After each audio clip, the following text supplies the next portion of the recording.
Começa agora mais um episódio do nosso Santo Flow Podcast. Seja bem-vindo, seja bem-vinda. Que alegria ter você aqui conosco em mais um episódio da nossa temporada São Paulo e sempre trazendo para você histórias, vidas, testemunhos, coisas que nos aproximam de Nosso Senhor, de Nossa Senhora, da igreja, das coisas de Deus. Então, sinta-se muito bem acolhido, muito bem acolhida aqui no Santo Flow. Quero convidar você a sentar aqui nessa mesa conosco, aumentar o volume dessa televisão, tá certo? Ou desse celular, para que você possa acompanhar conosco um Santo Flow muito especial que a gente preparou para você nesse dia de hoje, tá certo? Desde já, eu quero já convidar você a compartilhar essa nossa conversa. Você pegar aí o link, vai em compartilhar, copiar link, e você pega esse link e joga para todo mundo. Grupo de WhatsApp, canal do Telegram, lista de transmissão, os grupos da catequese, grupo dos amigos, das amigas, da academia, de todo mundo, e coloca lá Santo Flow ao vivo agora, hoje, recebendo com muita honra e com muita alegria, meu querido irmão Ítalo Fassanelli. Antes de apresentar, eu tenho duas perguntas para você. Você sabia que os pais de Santa Teresinha são santos canonizados pela Igreja Católica? Essa é a primeira pergunta, tá certo? E você sabia que existem também outros santos que foram pais e mães de famílias? Imagina só, o Ítalo, ele é fundador da comunidade Sagrada Família, é com certeza no Brasil ou até no mundo um dos maiores divulgadores da devoção, não só a Santa Teresinha do Menino Jesus, mas também a São Luís de Santa Zélia Martã, e também é o representante das novas comunidades mediante o CARES, que a gente vai falar sobre isso também. Quem é da renovação carismática, das novas comunidades, acabam entendendo. Agora isso aí, o representante no CARES, e olha, é muita coisa. O homem aqui tem muita coisa, e tem uma história de conversão também muito especial. Seja bem-vindo, meu irmão. Eu estou muito honrado de estar aqui com você hoje gravando esse Santo Flow. Olha, a honra é minha, viu? Uma alegria recebê-los aqui também, a sua esposa, que alegria recebê-los. Nossa equipe, né? A equipe. Eu falei, meu Deus do céu, vamos receber toda a equipe do Santo Flow, mas é uma equipe santa e muito competente. Mas é uma alegria muito grande recebê-los aqui na Sagrada Família, na comunidade Sagrada Família, nessa temporada São Paulo. É um privilégio para a nossa comunidade, para mim, poder participar desse episódio e falar de um casal muito especial, né, que são os pais de Santa Teresinha. Está nos acompanhando aqui na gravação uma relíquia de primeiro grau de São Luís de Santa Zélia Martã. É um pedaço do osso? É um pedaço do corpo deles. Do corpo deles. Uma relíquia ex corpore, como se chama.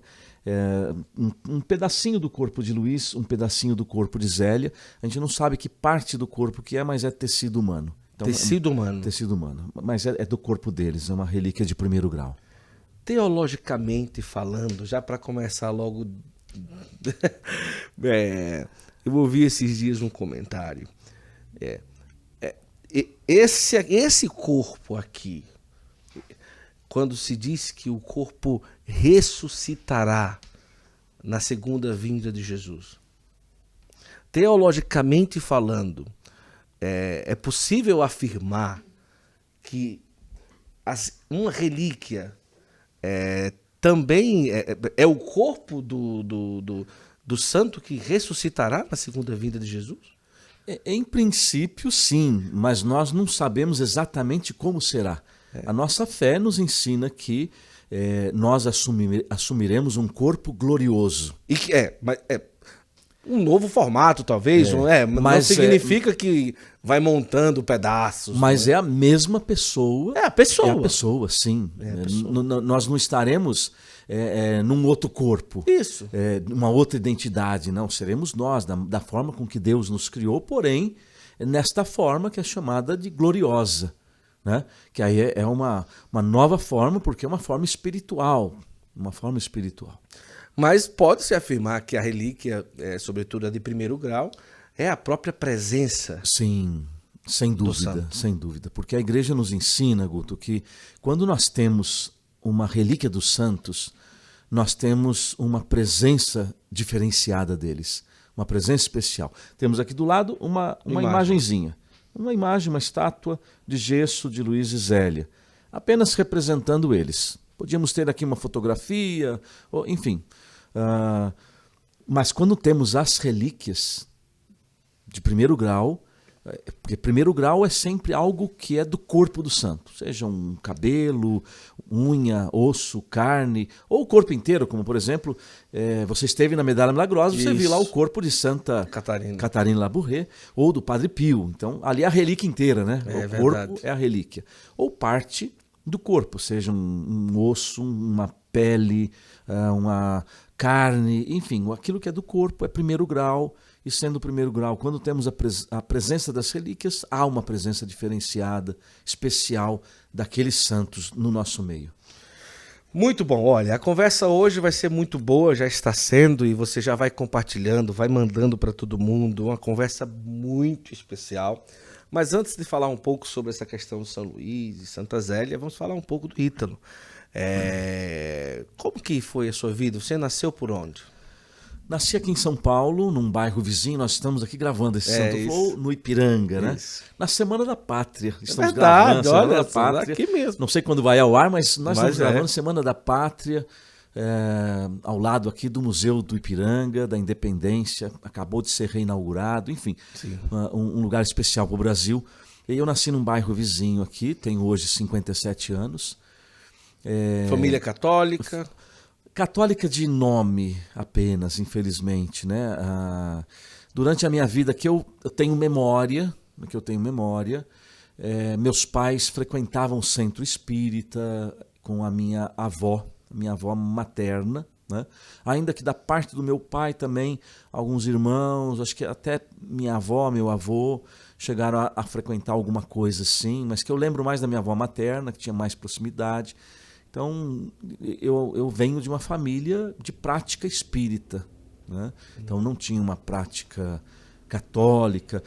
Quando chegou na idade da catequese, meus pais me inscreveram na catequese da paróquia, e eu fiz a catequese, fiz a primeira comunhão.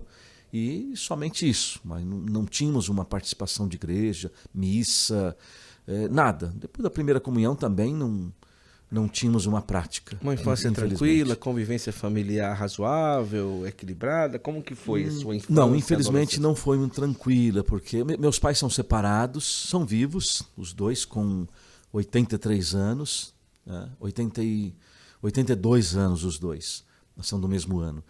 E se separaram, eu tinha mais ou menos 15 anos, que eu me lembro, né? 15 anos. Então eu presenciei assim muitas brigas, muitas discussões entre meus pais, não sei exatamente que motivos, né? O que levou eles a não ter uma harmonia conjugal. Já éramos 3 filhos, eu sou o mais velho, né? Depois tem a minha irmã, a Patrícia, a segunda, e o Itamar, o mais novo, né? Eu tenho 57, o Itamar tem 50, então minha irmã está aí no meio dos dois, com 50 e 55, se não me falha a memória. Então foi assim uma infância com pré-adolescência conturbada. Eu me lembro de muitas discussões, muita briga, muita confusão, né? E acabou culminando na separação dos meus pais, o que para nós foi de fato um choque, porque de repente um dia você chega em casa. Tinha uma empregada doméstica, muito amiga da família, trabalhou muitos anos na casa, e eu me lembro até hoje dessa cena. Eu cheguei com a minha mãe, meus irmãos, e nós chegamos e ela veio nos comunicar. O seu Miguel, o nome do meu pai, ele pegou as coisas dele e foi embora. Então nós recebemos essa notícia. Nossa. E aí depois, então, todo aquele transtorno, como vai manter a casa e tudo aquilo. Aí acabamos saindo da casa onde nós estávamos e fomos morar na casa dos meus avós maternos. E ali então eu fiquei morando com eles até o meu casamento. Olha só. Isso dos 15, eu casei com 24. Com esse pouco de confusão, como que foi a adolescência do Ítalo? Olha, uma adolescência rebelde, né? Eu já tenho um temperamento forte, né? Um colérico, às vezes não, acho que na maior parte das vezes controlado pelo espírito hoje, né? Não é mais um homem velho. Já o processo da primeira conversão já aconteceu, graças a Deus, né? Mas assim, eu tive uma adolescência conturbada, eu era rebelde, ainda que aparentemente não parecesse. Eu conseguia disfarçar bem, né? Até ia muito bem na escola e tudo. Mas eu conheci um amigo, um grande amigo, né? Ano que vem, 50 anos de amizade. Olha só. Nós nos conhecemos com 8 anos de idade, né? Segundo ano primário, o Aloísio, né? Do Nascimento, e até a mãe dele é viva. Eu considero como uma mãe, o Zé Antônio, falecido, né? Eu considero a família Nascimento a responsável pelo meu nascimento para Deus. Olha só. Porque o Aloísio vem de uma família católica praticante. E eu não, venho dessa família, dessa forma, né? Nunca tive problema com a minha mãe, com meu pai, assim, de precisar perdoar meu pai, minha mãe, não. Então, o nosso relacionamento sempre foi, assim, um relacionamento normal, não teve nada. O problema mesmo era a harmonia deles. E acabaram se separando e, obviamente, os filhos sofrem muito com isso. Conheci o Aloísio, 8 anos de idade, criança ainda, mas durante muitos anos estudamos na mesma sala, sempre sentando um do lado do outro, um na frente do outro. Só que aí ele vinha de família católica praticante, eu não. Porém, aquela música antiga que diz, né? Hoje o mundo oferece caminhos demais. E a gente vai para a pré-adolescência, adolescência, a turma da rua, as amizades vão fazendo influência. E aí então a gente começa ali na nossa adolescência começamos a fumar, começamos a beber, e aí fomos aumentando isso, né? A gente bebia e bebia cada vez mais, né? Era muita bebida, muito álcool, muita coisa. Hoje já há mais de 30 anos que eu não coloco uma gota de álcool na boca, né? Graças a Deus. Foi algo que Jesus me pediu, eu ofereci. Mas eu costumo brincar, porque até os 18 eu tomei toda a cota do resto da vida, né? E a nossa alegria era beber, né? Só que aquilo já não bastava, e para piorar a situação, eu durante um tempo trabalhei num bar, né? Que era do meu tio, né? Meu tio querido hoje vive uma situação de uma luta com câncer, enfim. Mas trabalhei, ajudava ele, meu avô trabalhava lá também, enfim, servia comida, servia bebida, fiquei lá um tempo. Isso também incentiva, né, o ambiente, enfim. E o Aloísio trabalhava numa farmácia. Então o que a gente fazia? Juntava a bebida com comprimido, porque só a bebida já não bastava. Então, para aumentar aquela exaltação, bebida, comprimido, já não bastava mais. E aí os amigos da rua começaram a oferecer os primeiros cigarros de maconha, né? Isso eu estou falando da década de 80, né? As drogas não estavam como hoje, né? Então a maconha era praticamente quase que o auge. O auge de quem... E aí então começamos ali nos primeiros cigarros de maconha. Mas olha, Guto, graças a Deus, Nossa Senhora interveio na nossa vida, porque o caminho que a gente estava indo, a gente pegava moto, andava de moto bêbado, no meio da rua, acelerando, né, na contramão, na frente de ônibus. Então era para a gente ter morrido, mas Deus nos preservou porque tinha projetos, planos para nós. E foi uma intervenção direta de Nossa Senhora. E esse tempo todo que você bebia e tudo, morando com a sua avó materna? Sim. Sua mãe, sua avó? Minha mãe, minha avó, meu avô, meus irmãos, e ainda tinha um tio já falecido que também tinha se separado e voltou para casa. Então, família grande, então, morando na mesma casa. Sim, na mesma casa. Toda. Graças a Deus a casa do meu avô era uma casa grande, então comportava. Só que aí foi assim, a gente foi distribuindo. Quer dizer, então eu dormia no quarto com meu tio, o meu irmão dormia no quarto com meu avô, e a minha irmã e minha mãe dormiam no outro quarto com a minha avó. Então ficou dessa forma. É uma turma grande, né? Sim. Que bom. Mas isso daí fez com que conseguisse todo mundo ali aos poucos ir crescendo. Agora, como que foi? Com que idade que alguma coisa despertou para um outro caminho? Olha, isso foi em 1982, exatamente em fevereiro. Você já tinha o quê, 18? Em 82, 17. 17. Quase 17. Eu faço em abril. Eu estava com 16 para 17 anos em 82, nasci em 65. E exatamente em fevereiro de 82, foi um dia em que nós bebemos muito. Era um dia de semana. O Aloysio saiu para o horário de almoço dele. E não voltou mais para a E não voltou, né? Porque nós ficamos bebendo. E a mãe dele veio atrás dele, em casa, né? Que, brava. Ele pegou a Ele moto. estava na sua casa? Estava na minha casa. E a gente ali bebendo, batendo papo e não sei o quê, e não voltou para o trabalho. E aí a mãe dele veio brava e ele tinha uma moto na época, mobilete, lembra aquela mobilete? E ele pegou a mobilete, saiu, a mãe dele ainda pegou alguma coisa no chão, um pedaço de pau, tentou jogar nele, que ela estava muito irada, né? E ele voltou para o trabalho, atrasado, né? Nós éramos bons atores, viu? Ele chegou lá chorando, dizendo que meu avô tinha morrido e por isso que ele não voltou. Imagina. Aloysio, você vai ver essa história, eu estou revelando tudo hoje. O Aloysio hoje mora em Pindamonhangaba com a esposa dele. Somos padrinhos de casamento, dos primeiros filhos, legal, enfim, uma amizade muito sólida, né? E assim, por causa deste dia, o pai do Aloysio proibiu a nossa amizade. Não quero mais você com o Ítalo, porque o Ítalo te leva para o mau caminho, né? Porque eu era de uma família espírita, pais separados. Então, quer dizer, eles, família católica praticante, quem levava para o mau caminho era eu. Mas, na verdade, nós dois íamos juntos. E um pouco antes do Zé Antônio, poucos anos antes dele falecer, ele chegou a pedir perdão para mim, porque o Aloysio, numa conversa dessa de família, revelou tudo, porque eles não sabiam como que a gente aprontava, o que a gente aprontava, e que éramos cúmplices, com peso igual. Isso. E aí então Zé Antônio me pediu perdão, porque ele achava que eu levava o Aloysio para o mau caminho, mas nós nos levávamos juntos. Olha só, que coisa. E ele proibiu nossa amizade, né? Nós estudávamos à noite, as irmãs do Aloysio também estudavam à noite, e estávamos proibidos, mas nós éramos da mesma sala.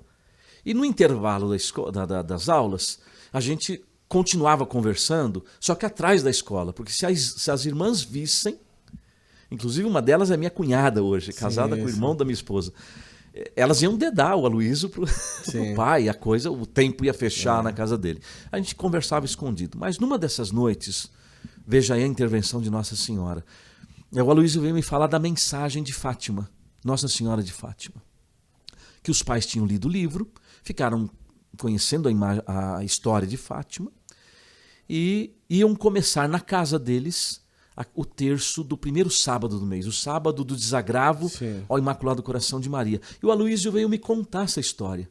Nossa Senhora apareceu em Fátima em 1917, no conjunto das aparições, a promessa de Nossa Senhora, que aquelas pessoas que durante 5 meses se confessassem, rezassem o rosário, rezassem o terço, fizessem 15 minutos de companhia a Nossa Senhora, meditando os mistérios do rosário, participasse da Eucaristia, comungando, ela, durante 5 meses, no primeiro sábado do mês, oferecendo em desagravo ao Imaculado Coração dela, ela promete assistir, na hora da morte, com todas as graças necessárias para a salvação daquela alma. Então veja, quando o Aloysio me conta essa história, me faz um convite, porque iam começar a rezar esse primeiro sábado na casa dele, depois se espalhou na paróquia, ficou muitos anos ali, todo o primeiro sábado do mês.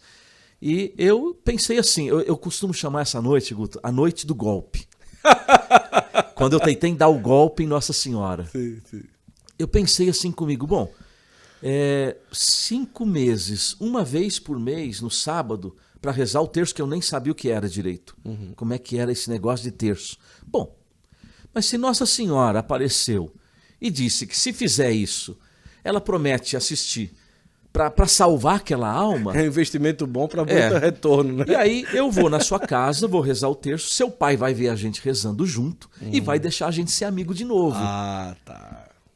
E Nossa Senhora alcança a salvação para nós, e quando a gente for velho, a gente vai para a igreja. Um plano completo. E foi assim mesmo que eu combinei com o Aloysio. E fui com a cara de pau, imagina, proibido da amizade, chego lá para rezar um terço. Nossa. Naquela. E nunca mais deixei. Nunca mais deixei, porque o que aconteceu a partir dali, de fato funcionou. O Zé Antônio deixou a gente ser amigo de novo. Voltamos a nos frequentar, a casa e tudo, a amizade continuou. E naquele mesmo ano, em 82, foi fundado um grupo de jovens da Legião de Maria. E aí que entra a Medalha Milagrosa, né? Porque a imagem da Legião de Maria é Nossa Senhora das Graças. Né? E no estandarte, que a gente chama de vexillum, quem é legionário sabe, né? Está lá no centro dele a Medalha Milagrosa. Exatamente a Medalha Milagrosa. E dali, então, foi nascendo uma devoção mariana.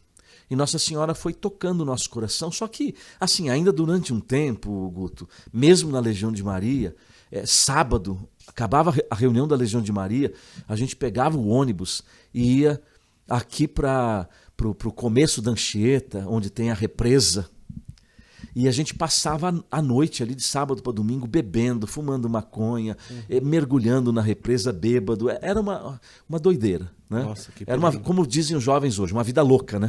Era a vida louca. Só que aos poucos Nossa Senhora começou a tocar meu coração e foi me dando um desejo de oração. Não era muito grande ainda, e aí eu disse assim para Nossa Senhora, eu ia fazer um trato com ela. Ela deve ter pensado, bom, vem outro golpe aí, né? Eu falei, bom, Nossa Senhora, eu vou tentar, numa semana, rezar uma dezena do terço. Né? Aí depois, na outra semana, eu tento rezar 2.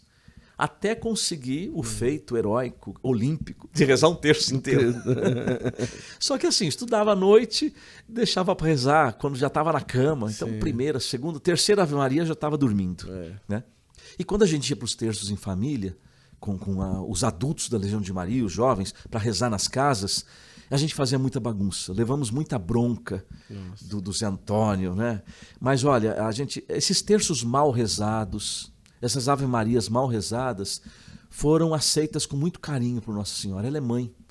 E ela foi aproveitando com o terço, eu digo que o terço foi a corda que ela foi nos tirando da lama de pecado que a gente estava.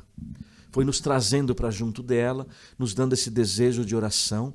E em meio a isso tudo, isso é 82, 83, eu sentia que ainda faltava alguma coisa. Estava frequentando a Legião de Maria, fui fazer o curso de crisma, fui crismado. Mesmo com família espírita, você não frequentava? Não. Eu me lembro que muitas vezes fui com os meus pais. Quando mais novo? Sim. Ah, tá.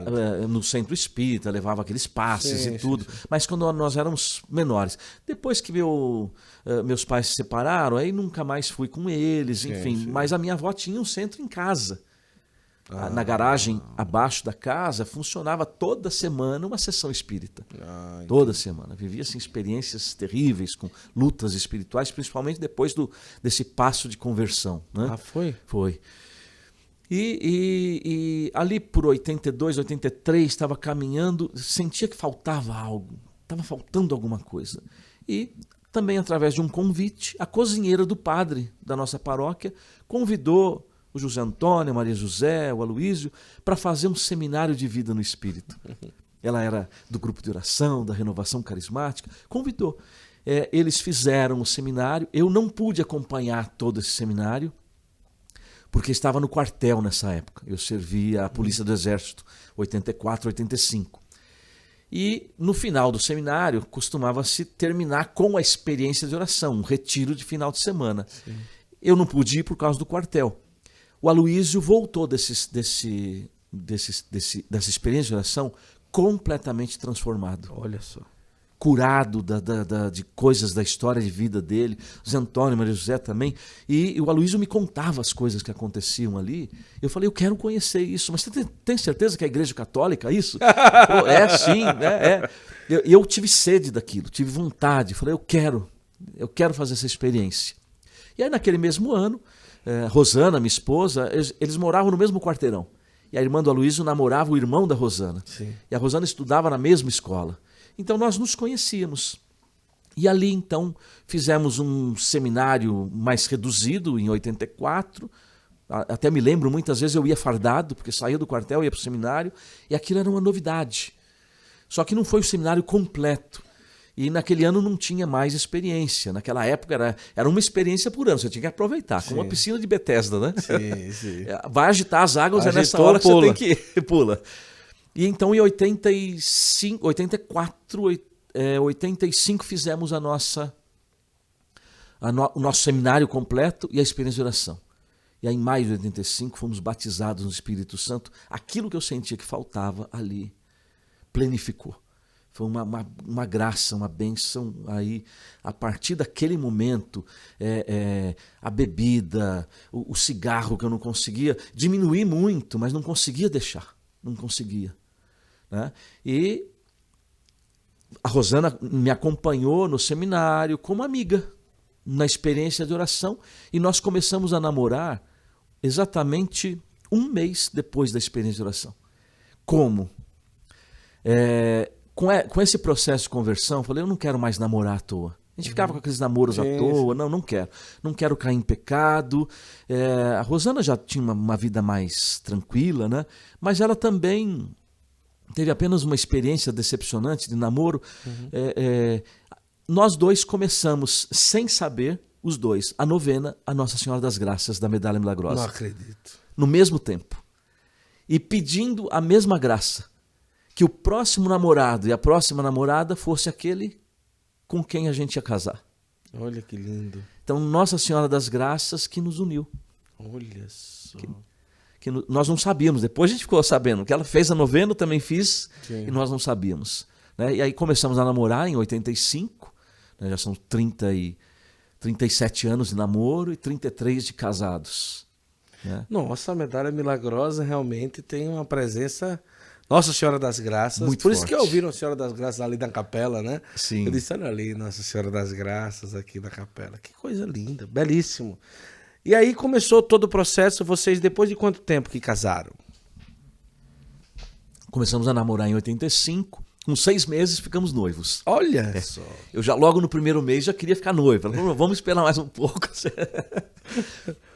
Aí, com 6 meses nós ficamos noivos, aí ficamos mais 3 anos, então entre noivado e namoro, 3 anos e meio. Aí em 89 nós casamos. Olha só, que coisa linda, né? E depois que vocês casaram, de lá pra cá, a caminhada sempre na igreja. Sempre na igreja, porque aí fizemos aquela experiência, começamos a frequentar grupo de oração e não deixamos até hoje. Hoje o grupo é aqui na comunidade, né? Não paramos em nenhum momento. Teve momentos difíceis de cirurgias da Rosana e tudo, as gravidezes, mas nós nunca paramos, com a graça de Deus. Então sempre nos abastecendo no grupo de oração. São quantos filhos, a família? São 6 filhos, 4 na terra e 2 no céu. Nós perdemos 2 durante a gravidez, o primeiro e acho que o quarto. E aí temos 2 filhos casados, a Regina, que é a mais velha, 31 anos hoje, casada com o Bruno. Tem o Miguel, de 5 anos, primeiro netinho. O Guilherme, que fez 2 anos esta semana. E esse ano ela perdeu uma gravidez e, com a graça de Deus, está grávida de gêmeos. Olha só! E temos o Paulo, que é casado também, tem 29 anos, casado com a Juliana. Tem a Antonella, de 4 anos, e esse ano eles perderam 2. Né? Então, na verdade, são 8 netos. Eita, somando tudo, são 8. E tem ainda a Miriam, com 22, na verdade. E a Natália, com 18. São solteiras e moram em casa com a gente.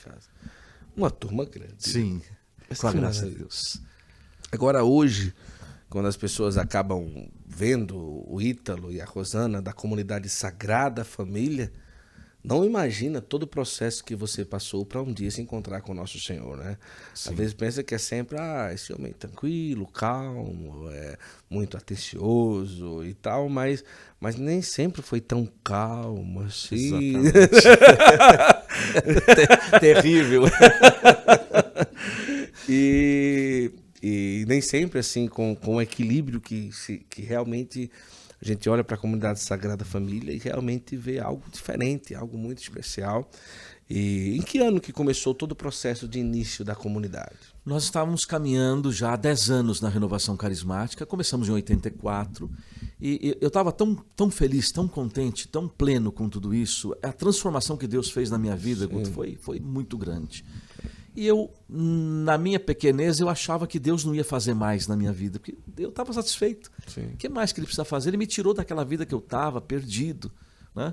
E me deu uma esposa maravilhosa, uma família. Então, só que para minha surpresa, Deus sempre nos surpreende, em 94 a gente começou a reunir 2 casais do nosso grupo de oração numa pequena célula, mais outros 2, e desses 5 casais, em 94 nasce, por desejo de Deus, que isso foi tudo inspiração dele, a comunidade Sagrada Família, como comunidade de casais. E depois, durante 6 anos foi assim. Aí depois ela de fato a gente entendeu que é uma comunidade de família, um carisma de família. Nasceu aqui. É uma comunidade 100% de aliança? A vida e aliança. A dimensão de vida é muito pequena. Somos eu e a minha esposa e tem um casal que coordena a nossa missão em Assis, interior de São Paulo, né? E um jovem vocacionado, ou está em discernimento a vocação sacerdotal. Já tivemos outros casais, outras pessoas na comunidade de vida, depois a gente deu um tempo, mas ela é uma comunidade de aliança assim, majoritariamente.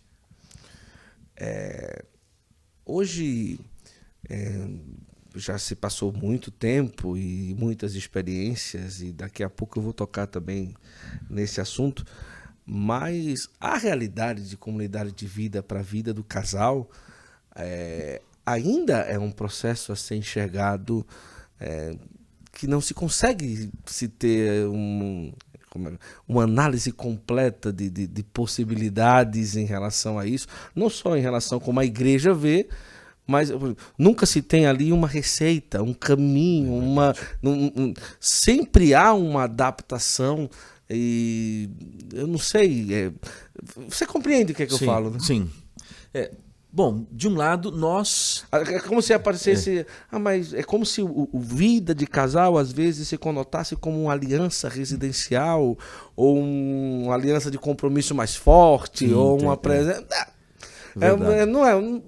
Nunca se tem uma forma, essa palavra certa, que ainda é um desafio, a verdade é essa. Né? Um desafio muito grande. Nós não temos a resposta, a igreja também não tem a resposta. Porque é uma realidade muito nova. Canção Nova é de um jeito, Shalom é de um jeito, Sagrada Família é de um jeito. E porque é tudo muito novo, né? Muito novo, é uma realidade nova, ainda que Canção Nova hoje vai para os seus 45 anos o ano que vem, né? Sim. Shalom completou 40.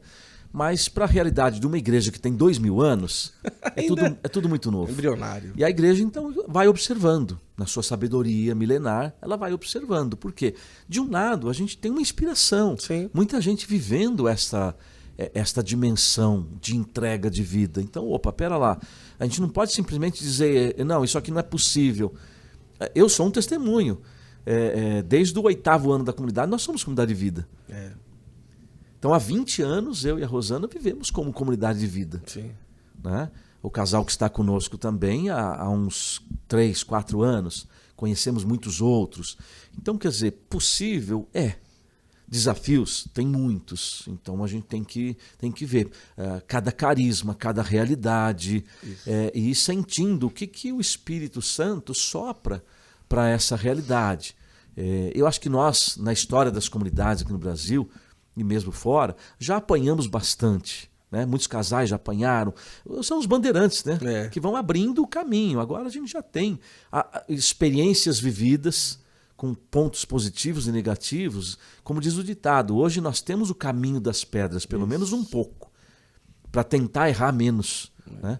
Então, e o nosso carisma é o carisma de família. Então a gente tem que estar com muito mais atenção a essa realidade, porque não é simplesmente você colocar um casal na comunidade de vida e sobrecarregá-los de missão. Agora nós somos missionários. Isso. Não. A primeira missão da família é ser família. É o nosso carisma. Ser família, comunidade e amor. Não é a única, a gente não pode parar aí. Mas nós temos que viver essa dimensão. E daí você transborda. Então é diferente de você ter um jovem um solteiro, um celibatário, que você põe na missão e ele não tem a preocupação de voltar para casa, cuidar do esposo, cuidar da esposa, cuidar dos filhos, acordar de madrugada, dar de mamar, trocar uma fralda, levar um filho que não está bem para o hospital. O solteiro não tem essa preocupação, né? E talvez um dos erros das comunidades foi equiparar. E hoje a gente está aprendendo que não é assim, né? E a gente procura ter uma atenção nesse sentido. Muito bom.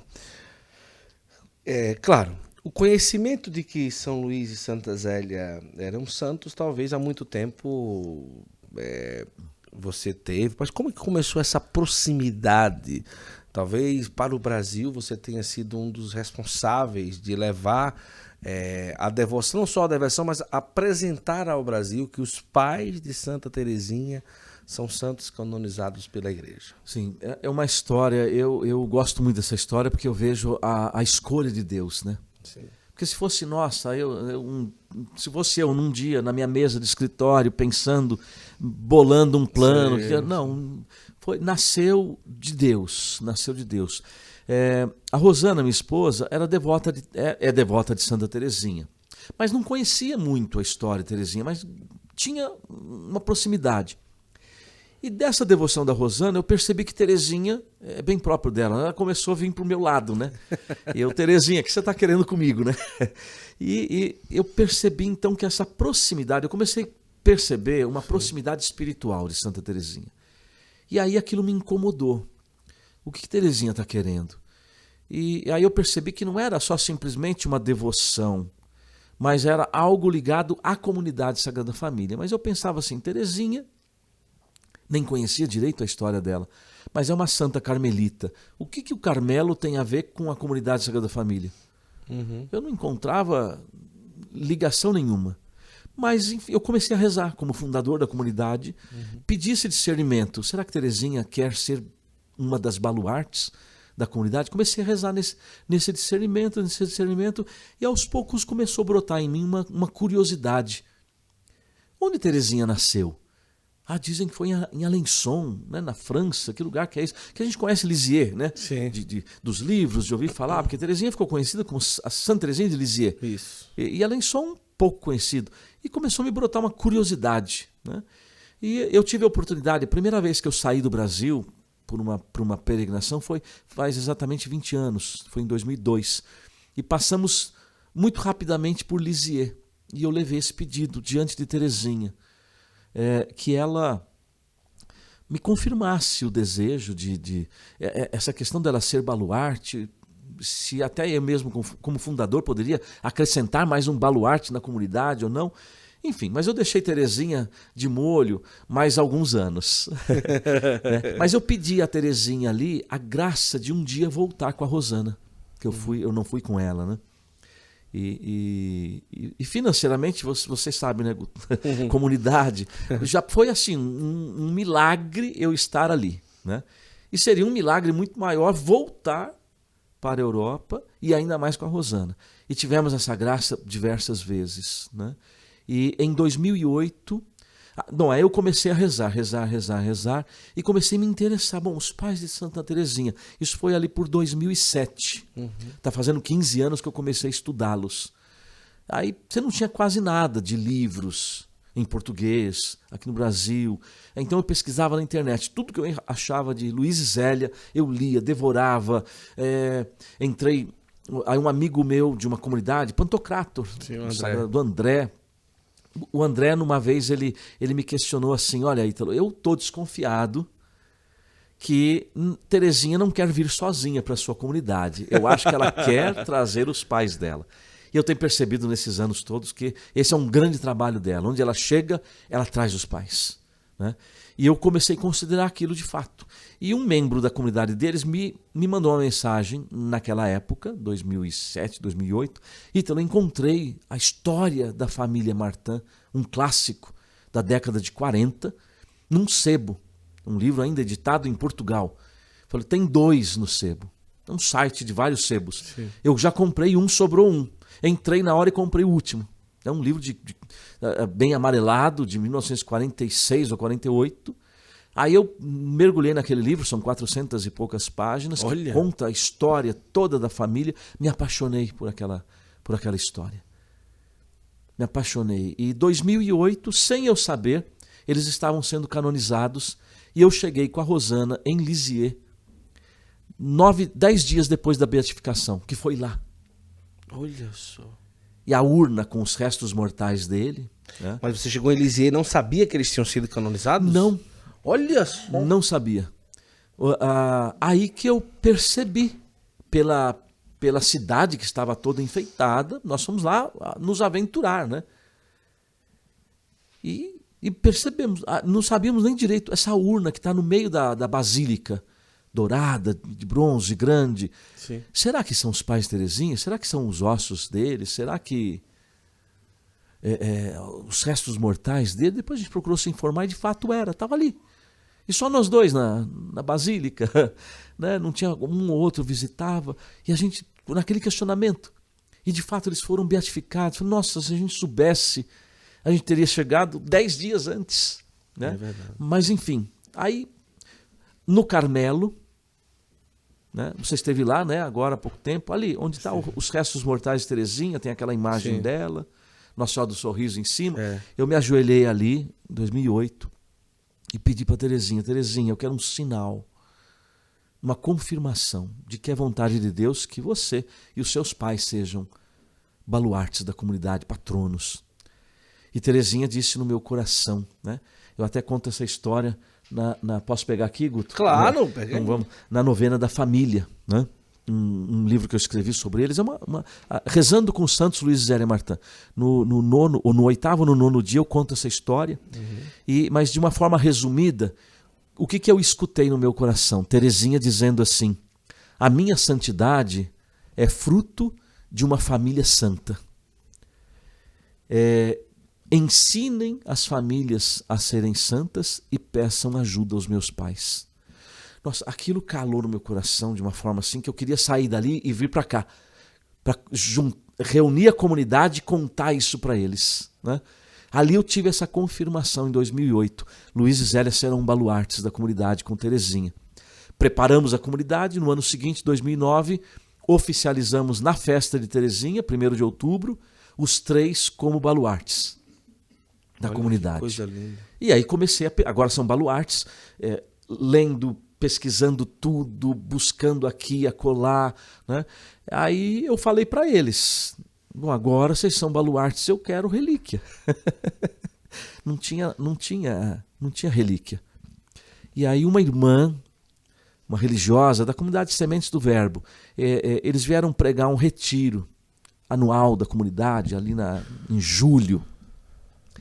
E comentamos de Luís e Zélia. Ela falou: eu tenho uma relíquia deles, eu vou dar para você. Então, já fiquei contente. Falei, só que aí acabou o retiro, foi embora. Julho passou, agosto passou, setembro. E eu ansioso, né? Mas sem jeito de cobrar a irmã. Falei, vou mandar um e-mail para ela, vou ligar para ela. Irmã, cadê minha relíquia? Eu estava sem jeito, né? Falei, eu usei o canal deles. Falei: Teresinha, Luís e Zélia, ela me prometeu uma relíquia, cadê? Né? No dia de Santa Teresinha, o carteiro toca a campainha. No dia de Santa Teresinha. É brincadeira, hein? Traz meu casaco aí, filho. E aí, pode continuar, pode continuar. E aí, tava esperando e veio naquele dia. Veio uma relíquia, né? Eu até ando com ela aqui, né? A primeira que nós ganhamos, Guto. Sou muito feliz com ela. Mas, vejam, é um tecido tocado nas relíquias deles, né? Nos ossos deles. No caso, uma de 3º grau, né? É, uma de 3º grau. E aí eu olhei, fiquei muito feliz pelo sinal que eles estavam dando. Mas aí, ao mesmo tempo, eu disse: bom, obrigado, mas não é essa que eu quero. Agradeço muito. Muito obrigado. Eu quero a de 1º grau. Mas não é bem essa que eu tô querendo, né? E aí? E a gente ia rezando, fui rezando com eles, aprendendo com eles, aprofundando na vida deles, lendo o que a gente encontrava, mergulhando, voltando a ler a história de uma família, lendo alguma coisa de Santa Teresinha. E tivemos a graça de, em 2010, a gente aproveitava a ida para os congressos internacionais das novas comunidades. E aproveitava e dava aquela esticada para Lisieux e Alençon. E no ano de 2010, nós fomos ao Encontro Mundial das Famílias, em Milão. Né? E nós já tínhamos conhecido uma irmã que era superiora das irmãs que estavam em Alençon, as pequenas irmãs de Santa Teresinha, hoje são as Carmelitas Mensageiras do Espírito Santo. Irmã Elisa já trabalhou no Brasil, ela é italiana.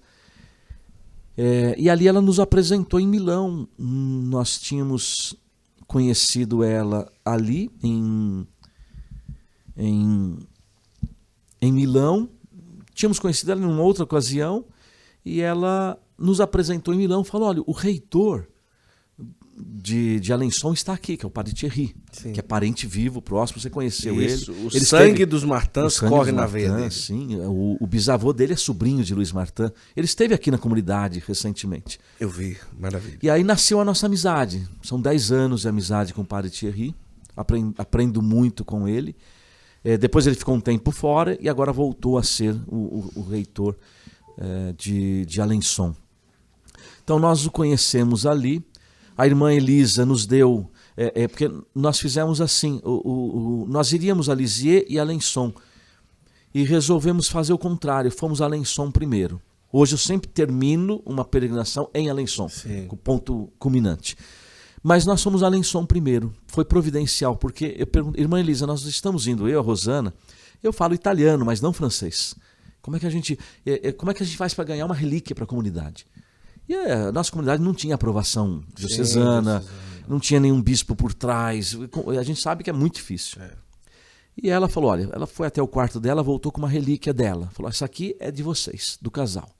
Um pedaço da luva que foi usada na exumação dos corpos de Luiz e Zélia. Uma relíquia também de 3º grau. Especial porque é uma luva que foi usada diretamente ali. Falou, essa é de vocês. Mas a relíquia da comunidade, vocês vão pedir para o Monsenhor Lagutti, que inclusive ele que fez o prefácio dessa novena. Né? E o bispo de Lisieux fez o imprimatur. Que maravilha. Né? Foi uma graça que eu consegui também.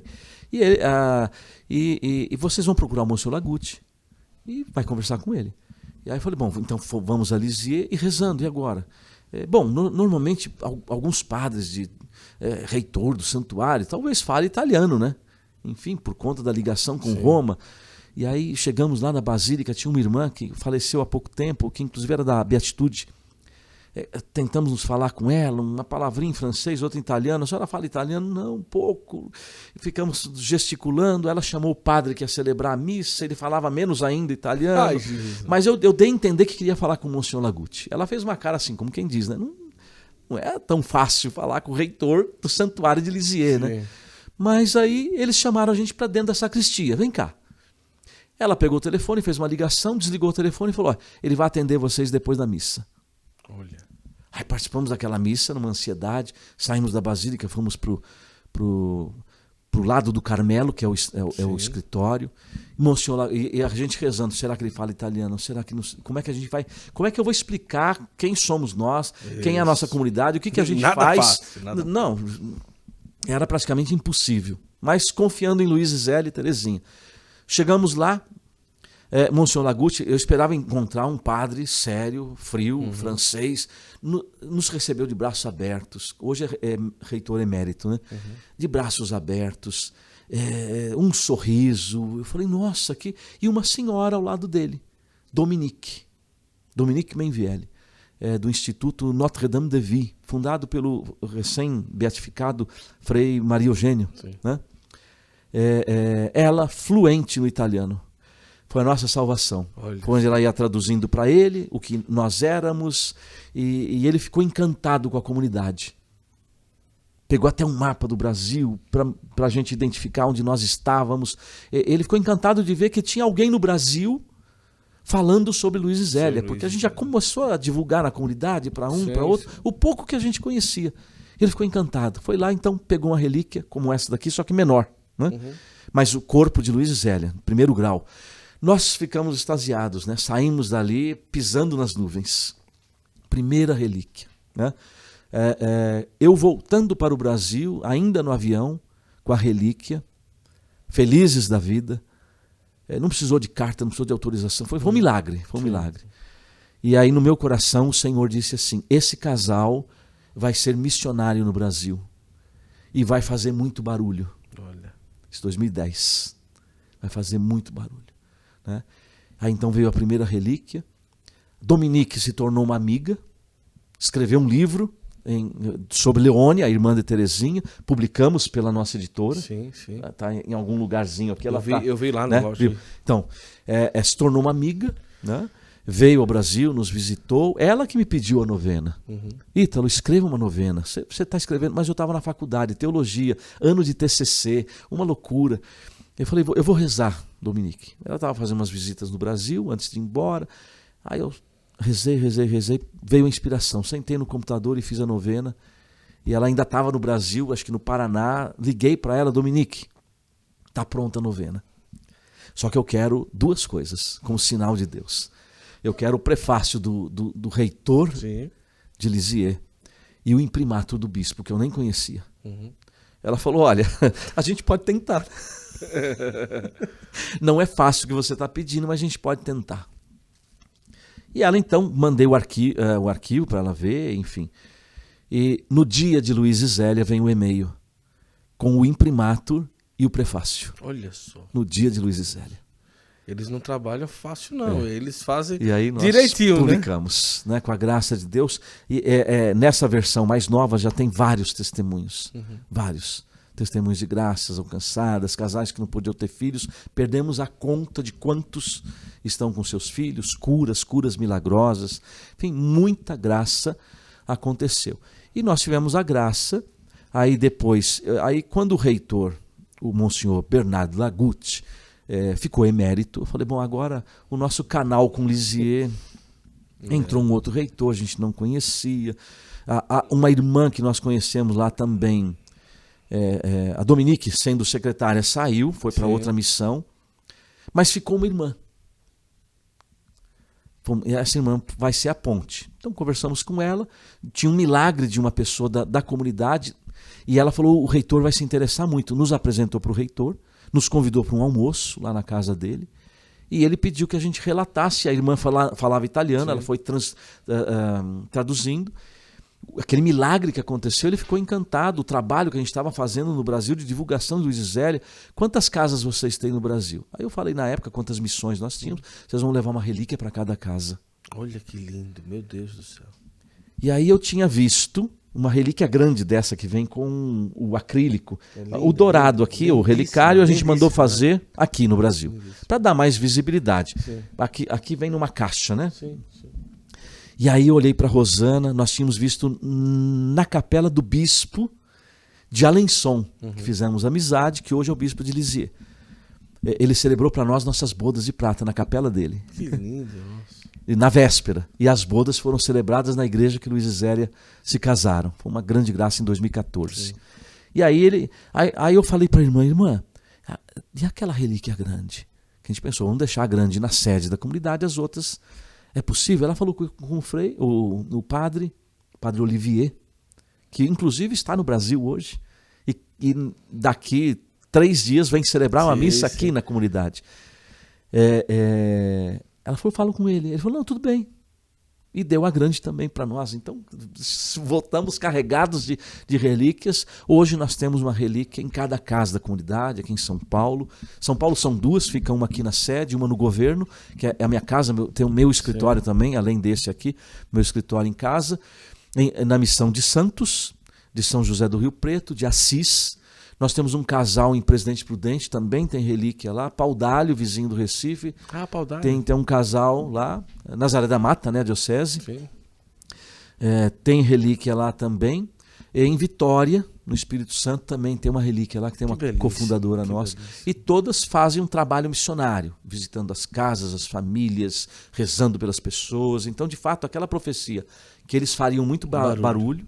E as irmãs, tanto de Alençon como de Lisieux, fizemos muita amizade, elas diziam, os reitores também, e os bispos, que eu sempre encontrava com eles, Luiz e Zélia são mais conhecidos no Brasil do que na França. Com certeza. Elas diziam, eles não são conhecidos com aqui. certeza. Depois da canonização 2015, um pouco mais. mas não eram. E aqui no Brasil, eu creio que de fato nós fomos pioneiros. Com certeza. Na divulgação da devoção a Luiz e Zélia Martin, né? Aí depois pude escrever, eu mesmo escrevi alguma coisa sobre eles, a novena, a pedagogia educativa deles. Estou preparando agora um livro sobre a espiritualidade. Escrevi sobre a pedagogia educativa, agora sobre a espiritualidade deles, que é fantástico, né? Fantástico. Com o prefácio do reitor de Alençon, Padre Thierry. Olha que maravilha. Né? Ele já se comprometeu a fazer o prefácio desse livro. Então é uma história assim que a gente... Né? Eu, no dia da canonização, lá na Praça de São Pedro, uma das irmãs da congregação que cuida lá dos peregrinos em Lisieux, você conheceu lá, irmã Roseli, irmã Cristiane, as servas de Santa Teresinha, está em casa em Roma. E a gente ia ficar hospedado lá. Depois conseguimos uma outra hospedagem e a gente perdeu o contato. Sim. Como é que eu vou, agora em Roma, encontrar a irmã para dizer que a gente não vai mais para a casa dela? A Dominique já fazia um tempo que eu não encontrava com ela, irmã Elisa. E aquela fila para a gente entrar na Praça de São Pedro, eu, Rosana, os nossos cofundadores, o Silvio, a Márcia, nosso afilhado de 4 anos, imagina, estava lá, Nossa. a Maria Helena, aquela fila enorme para esperar liberar para entrar na Praça de São Pedro, abriu, aí todo mundo corre, não sei o que, a gente estava com criança, falei, vamos com calma, e eu fui olhando a Praça de São Pedro, normalmente as pessoas correm para ir mais para frente. Nós ficamos um pouco mais para trás. Falei, vamos ficar aqui, que aqui tem um corredor, acho que o Papa vai passar de Papa móvel aqui, a gente fica mais perto. Sentamos ali e ficamos, até esperar começar a missa. De repente, eu fazendo foto ali, eu ouço meu nome, Ítalo. Nossa. A Dominique. Dominique, quanto tempo, não sei o que lá. De repente, do lado dela, vem alguém, Ítalo, a irmã Elisa. De Alençon. Você por aqui, nossa, quanto tempo, irmã. De repente chega uma outra irmã de uma outra congregação. Você que é o Ítalo? Eu falei, bom, acho que eu estou devendo alguma coisa. Né? Imagina, no meio da Praça de São Pedro. Era a irmã das servas de Santa Teresinha. Eu não sabia como entrar em contato com você.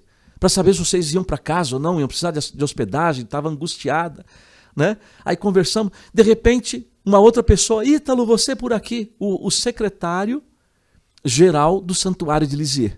Olha que coisa. Emanuel, da comunidade, ele é Beatitude, ou da comunidade Emanuel também.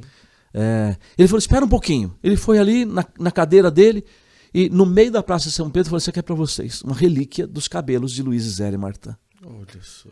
No dia da canonização, no meio da Praça de São Pedro. Então assim... Eles não brincam não, né? Não brincam. Voltamos, aí tem uma coisa interessante, voltamos da canonização, isso foi em outubro, novembro, Congresso das Novas Comunidades da Canção Nova. Estava com uma camiseta de Luiz e Zélia, não é esta, uma outra, eu e a Rosana. Fomos cumprimentar Monsenhor Jonas. Ele ainda estava lá no nosso meio e tudo. Ele olhou, Luiz e Zélia foram canonizados agora, nós estivemos lá. Ele já sabia um pouco que a gente fazia a divulgação. E ele disse assim, nossa, que bênção, que graça.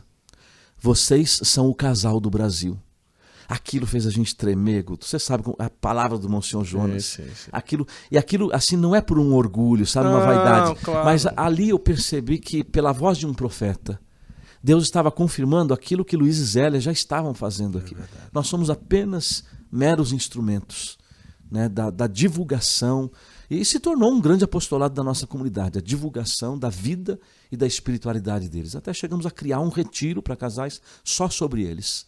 Um final de semana, só falando da vida e espiritualidade deles. Vários casais já fizeram essa experiência maravilhosa. É um encontro com eles muito que lindo. Maravilhoso, maravilhoso. Eu preciso dizer que quando eu entrei naquele lugar, algo aconteceu comigo, acho que com todo mundo, mas não sei, comigo foi muito forte, né? Tudo, e é como que você pisasse e viesse dentro de você uma motivação de você fazer da sua casa um lugar de santidade. Exatamente. E ao mesmo tempo perceber que isso é possível no ordinário do dia a dia e que não é bem assim. Um santo não é simplesmente um santo porque ele vive de coisas extraordinárias. Exatamente. É porque ele cumpre o ordinário como deve ser cumprido, com fidelidade e tal. Foi uma experiência belíssima. Nós fomos à Medalha Milagrosa, claro, foi uma experiência única. Sim. Mas depois de lá, e foi o lugar que realmente mais me tocou, né? Até mais do que o Carmelo, até mais do que... E quando eu voltei de lá, eu disse às irmãs que estavam lá, a irmã Catiane, a irmã Bianca, né? Eu disse, olha, irmã, quando eu voltar... Irmã Janaíne. Eu disse, irmã, quando eu voltar, eu vou procurar o Ítalo logo, porque eu quero fazer um Santo Flow sobre Luiz e Zélia para que o Brasil, mais do que já conhece, através do trabalho de vocês, no pouco que a gente consegue, assim, na simplicidade do nosso canal, poder trazer essa realidade para que as famílias do Brasil possam mais e mais se aproximar de Luiz e Zélia como, sabe assim, como aquele casal que a gente sempre pode contar, não é? E de uma forma extraordinária, porque imagina, olha o que ele fez com a sua vida. Verdade. E olha com os testemunhos que você conta, né, e tal.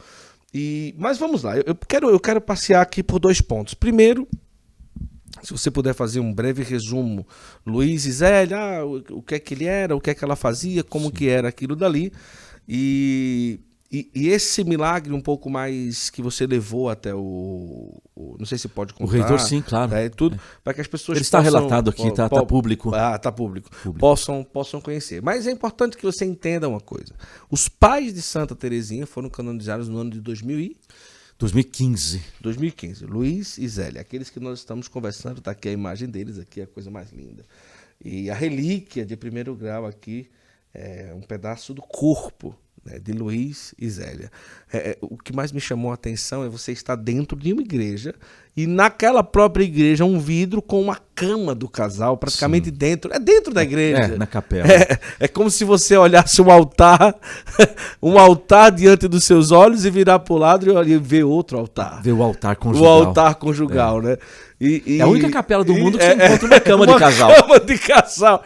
Uma cama de casal numa capela, não é? Mas tudo de uma forma tão sublime. E ali eu só queria rezar. É como se eu quisesse absorver daquele lugar alguma Terezinha coisa. foi concebida ali, imagina? Nossa, não. A única que nasceu naquela casa foi Terezinha. Isso, não é. E é como, sabe, como se eu quisesse puxar daquele lugar tudo que eu pudesse trazer para o Brasil, para minha casa. Mandei até mensagem para a Zulena: quando eu voltar, muita coisa vai precisar mudar, muita coisa vai precisar ajustar e tal. Mas vamos lá. Traz aí um pouco para que as pessoas possam experimentar. Sim. Mas, de fato, só para te confirmar, a primeira vez que eu pisei naquela casa, que foi em 2010, eu e a Rosana, foi um impacto da santidade vivida naquele lugar. Isso. A gente recebe um impacto. É verdade. Aquela casa, eu digo, ela é impregnada da santidade que foi vivida ali, né? Aquela santidade, o ordinário, né, do cotidiano.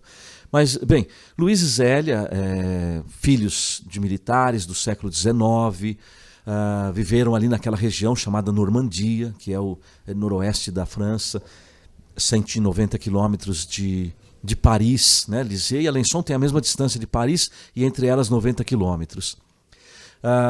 Os 2 filhos de militares, Luiz não nasce naquela região, Zélia nasce naquela região, Luiz nasce mais embaixo, Bordeaux, né? Por conta das campanhas militares. O pai dele, então, estava em campanha militar naquela região, nasceu ali. Mas depois da aposentadoria, o pai de Luiz se estabelece novamente em Alençon, né? Luiz se torna ainda jovem relojoeiro, joalheiro, né? Até a réplica aqui, a borda dessa relíquia, é uma réplica de um relógio que Luiz fez para Terezinha e deu de presente na primeira comunhão dela, quando ela tinha 11 anos. Está na casa de Lisieux. Sabe onde tem os brinquedos das crianças ali? Você visitou ali, né? Lindo demais. É naquele quarto ali. Lindo demais. Então, o relógio que está ali é o que Luiz fez e deu para Terezinha. A borda dele, a réplica está aqui na relíquia, né? E Luiz, um jovem santo, um desejo de santidade, né? Quando ele foi batizado, o bispo de Bordeaux, ele foi batizado lá, encontrou a família e disse: alegrem-se, esse menino é um predestinado. Olha!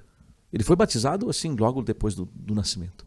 alegrem-se. Este menino é um predestinado. Imagina. Mas que espiritualidade desse bispo. Imagina, ele não sabia. Ninguém sabia o que seria esse menino. Né?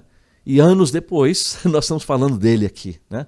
Como pai da maior santa dos tempos modernos, como disse Pio X. Então Luís, muito devoto, com um desejo de santidade muito grande, se estabelece lá com a família em Alençon, relojoeiro, joalheiro, tinha o seu negócio. Zélia morando com seus pais, junto com a sua irmã, que depois se tornou religiosa, abrem um comércio, um comércio de rendas, uma fábrica de rendas, chamada Ponto de Alençon. Já era famoso na França, muito apreciado pela alta sociedade de Paris. Uma renda muito delicada, muito cara. Zélia se especializou, então, como solteira, para ajudar a família. Né?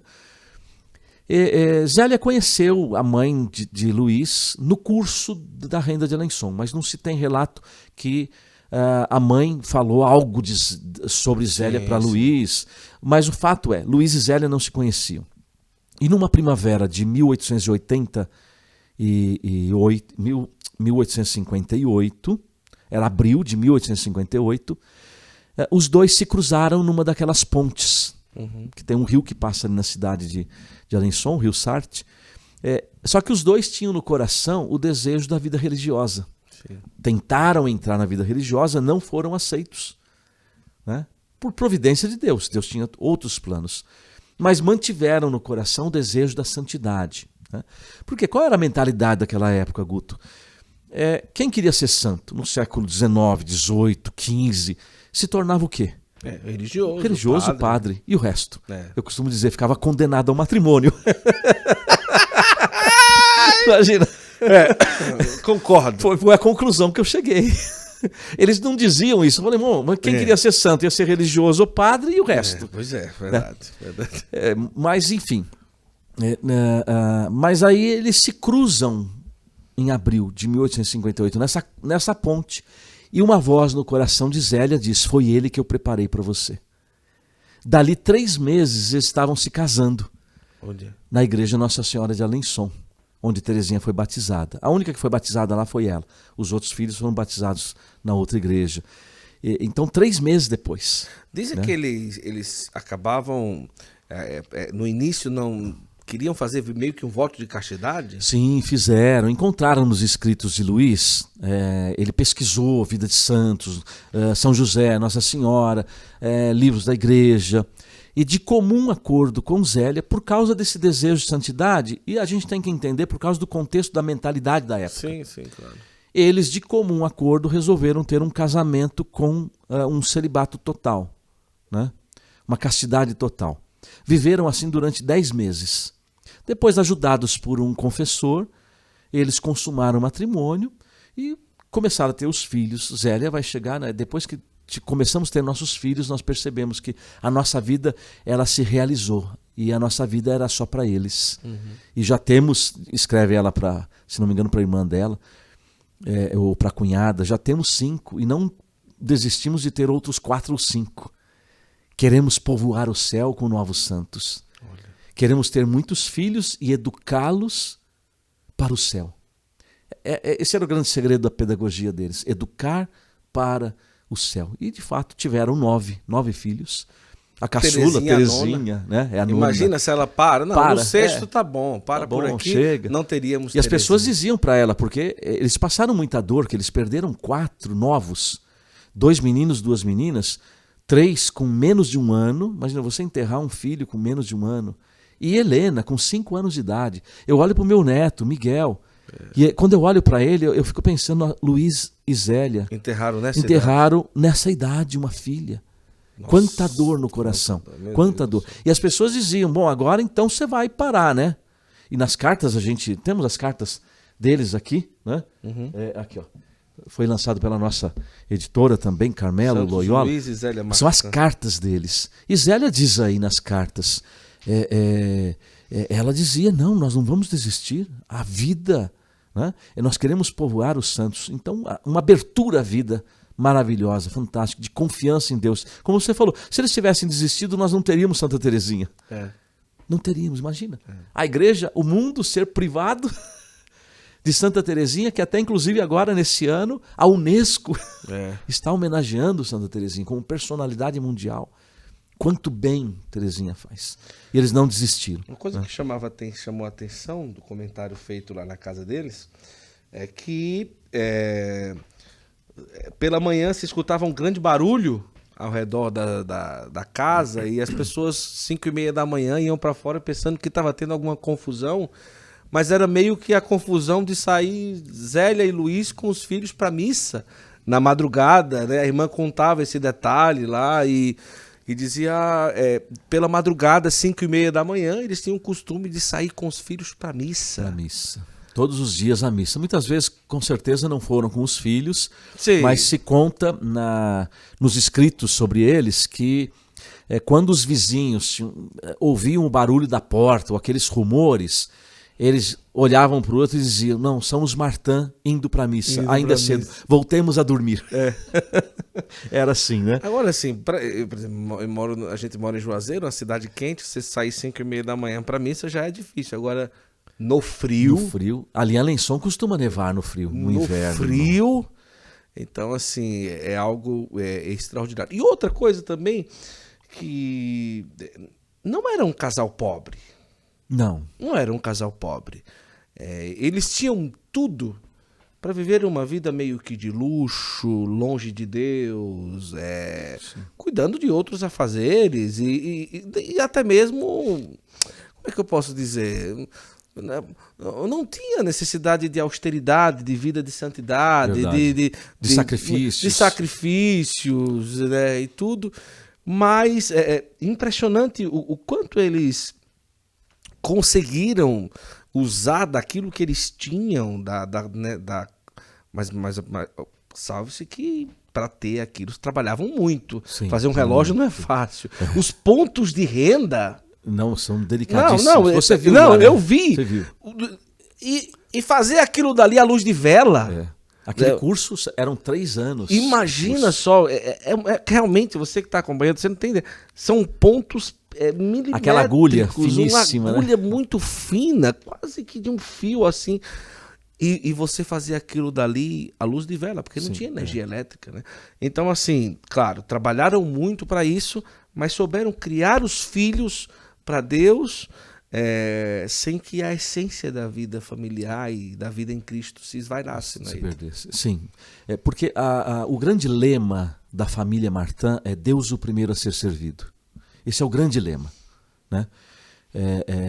Deus o primeiro a ser servido. E existe um tripé que sustenta a vida deles. Como esse nosso microfone, ele está sustentado por um tripé. Se eu tirar um desses pés, ele tomba. Cai. Então, o tripé que sustentava a vida espiritual de Luiz e Zélia era, dentro desse grande lema, Deus o primeiro a ser servido, era a soberania de Deus, a confiança na providência, e providência aqui não é só material, financeira. A gente fala em providência, a gente pensa em material e financeiro, mas é tudo. Tudo que o bom Deus provê para os seus filhos é providência. Isso. Nós estarmos aqui hoje é providência. Vocês irem lá para casa hoje é providência. A gente se encontrar, enfim, vocês terem ido lá, é providência, tudo é providência, tudo. Às vezes até, Teresinha vai dizer, até aquilo que não é nem muito positivo para nós, nem muito agradável, a gente tem que acolher como graça de Deus. Ela diz, né, tudo é graça. E o abandono à vontade de Deus. Luiz e Zélia vão dizer para as filhas nas cartas, minhas queridas filhinhas, o mais importante na vida é fazer a vontade de Deus. Então, soberania de Deus, Ele é o Senhor. Acima de tudo, Deus acima de tudo, o primeiro a ser servido. A confiança inabalável na providência divina e o abandono à sua vontade. Então, esse tripé sustentava a vida de oração deles. A missa, às 5:30 da manhã, em torno de Jesus Eucarístico, todas as outras coisas, atividades do dia, se ordenavam. Tudo se ordenava em torno do Senhor. Então, isso sustentou a vida espiritual deles. O padre Piatti, que é o que escreveu História de uma Família, ele vai dizer que existia uma mola propulsora na liturgia do lar, que é o que impulsionava a família a esse grande desejo de santidade, o desejo de céu, né? E se falava tanto de céu que as filhas, nos seus escritos, vão dizer: nós desejávamos o céu, porque frequentemente ouvíamos nossos pais falar da eternidade. Eu costumo dizer assim para os pais: que marcas que nós estamos deixando nos nossos filhos? Que lembranças, que desejos? O desejo das filhas de Luiz e Zélia era céu. Céu. A última palavra que Luiz balbuciou, já doente, no Carmelo, que Terezinha depois vai relatar, ele ergueu o dedo, olhou e disse: no céu. Foi a última visita dele. Ou seja, nós vamos nos encontrar no céu, essa pátria que nós tanto desejamos e almejamos. Só que o desejo de céu, o desejo de santidade, Zélia vai dizer: eu quero ser santa. Terezinha aprendeu com ela: não quero ser santa pela metade, ela diz. Luiz, eu tenho uma meta, minha meta é amar a Deus sobre todas as coisas. Né? Só que esse desejo de santidade, o desejo de céu, não pode ser encerrado somente nesse desejo, porque senão ele se torna orgulho, vaidade e presunção. É um outro motivador. O motivador é o amor de Deus. O profundo amor de Deus com que eles fizeram essa experiência, sabiam que Deus amava, e eles, a resposta de amor deles é a santidade. O Papa Francisco, na Gaudete et Exsultate, ele vai dizer: a santidade é o rosto mais belo da igreja. Sim. E eles entenderam isso. A melhor resposta de amor que a gente dá a Deus é a santidade. Então eles perseguiram a santidade durante toda a vida. Mas a santidade no cotidiano, no dia a dia. É fazer o ordinário de forma extraordinária. E como é que se faz isso? O próprio Papa Francisco vai dizer, e Terezinha nos seus escritos, a pequena via ela deve a eles, sim, né? O DNA está na espiritualidade deles. É fazer tudo por amor e agradar a Jesus. Tudo. Né? O rosário de práticas, enfim, oferecer as pequenas coisas, os pequenos sacrifícios, oferecer para agradar o Senhor. E Terezinha aprendeu com seus pais. Então, é isso, é o cotidiano. O que você encontra nos livros, na história, nas cartas? Quem procurar Luiz e Zélia, procurar os escritos e tentar descobrir alguém que foi perseguido, foi colocado na fogueira, foi decapitado, foi pregado na cruz, você não vai encontrar. Você vai encontrar o quê? A vida de uma família que foi fiel ao matrimônio, que foi fiel à igreja, foi fiel a Deus. Você encontra a vida de uma família. É exatamente isso. Alimentado por essa espiritualidade. E ali, então, acordando de madrugada, trocando fralda, cuidando do nenê, do choro, educando os filhos. Tinha uma vida ativa na igreja. Isso. Eram inscritos naquelas confrarias.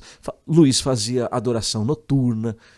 Zélia sofreu com o câncer de mama que levou ela à morte, com quase 46 anos.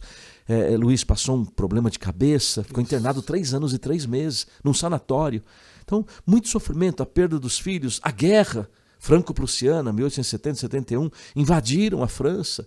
Os soldados que foram hospedados de forma obrigatória na casa dos moradores, eles hospedaram 9 soldados.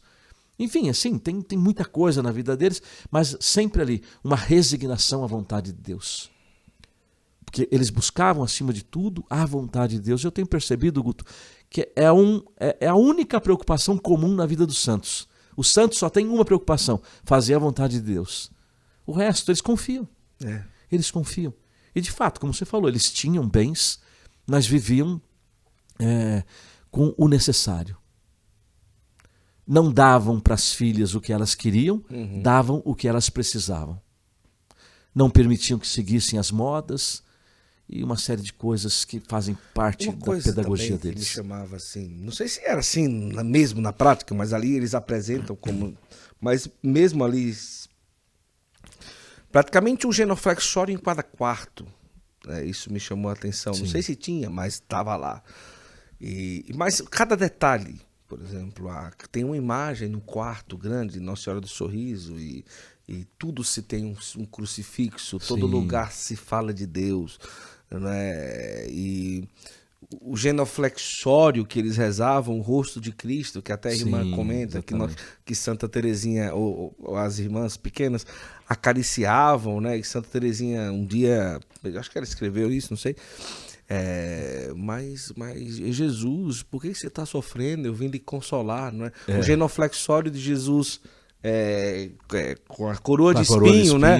Talhado no genuflexório, Santa Teresinha, eu tô aqui, Jesus, vim lhe consolar, né? Que coisa linda, lindo, né? lindo. Então, tudo se falava de Deus. Tudo era uma igreja doméstica, isso, né?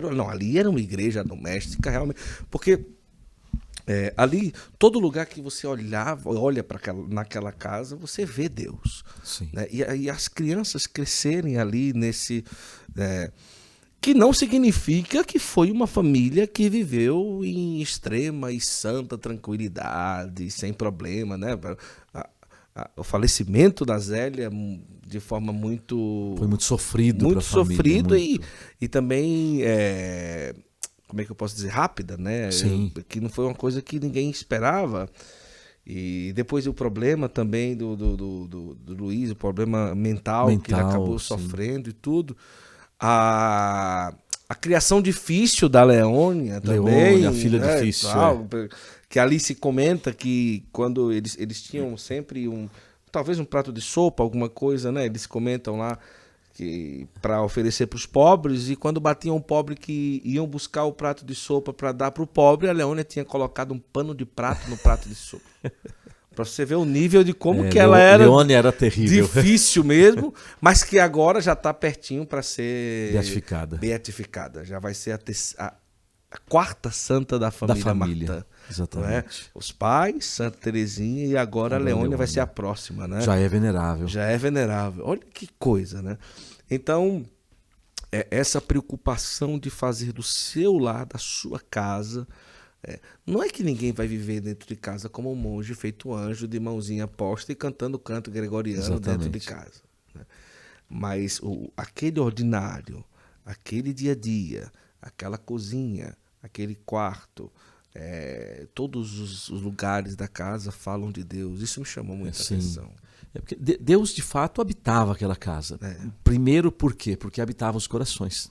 Encontrou espaço nos corações. E quando Deus habita o coração, ele habita aquela casa. E aí aquela casa se torna uma igreja doméstica. E alguém pode pensar assim, né, Guto? Mas eram os pais Teresinha, Luiz e Zélia. Né? Então isso é impossível para nós. Mas a igreja quando canoniza, e eles foram o primeiro casal canonizado juntos na história da igreja. Tem casados canonizados, mas o casal junto é a primeira vez. Canonizados juntos. Então a igreja coloca eles como modelo de vida conjugal e familiar. Né? Então é possível. Veja, você falou, eles trabalhavam muito, de fato, acordavam cedo. Eu costumo dizer para as pessoas, olha, veja bem, a família de Luiz e Zélia passaram esses sofrimentos todos, esses perrengues todos aí. Que família que não passa? Né? Eles acordavam cedo, trabalhavam muito e dormiam tarde. A gente vê isso nas cartas de Zélia. Né? Quantas vezes ela acordava 4 da manhã para poder escrever uma carta, porque tinha muito trabalho. O ponto de Alençon era muito trabalho, a ponto de Luiz vender a relojoaria dele para poder se dedicar. Com Zélia ao ponto de Alençon. Vendeu para o sobrinho dele, que é o bisavô do padre Thierry, hoje o atual reitor do santuário de Alençon. Então veja, uma família que acordava cedo, trabalhava muito e dormia tarde. Tem alguma coisa diferente das nossas famílias? Nada. E eu pergunto para quem está nos assistindo agora, por acaso você acorda tarde, trabalha pouco e dorme cedo? Então nós estamos vivendo o cotidiano que eles viveram. Eu digo que ainda tiveram mais um agravante, né? Até, claro, a gente passa por doença, por gripe, por bronquite, por e tal. Eles perderam filhos. Sim. Com 4, 5 anos. E quase perderam Terezinha. Quase perderam. Nossa, todas as filhas tiveram enfermidade. Até um pouco mais, mais forte do que aquilo que se é habitual na vida de uma família. Sim, né? E o desafio de Leônia, que tinha um temperamento complicado. Zélia, numa carta, ela chega a dizer assim, não sei mais o que fazer com essa menina. Olha.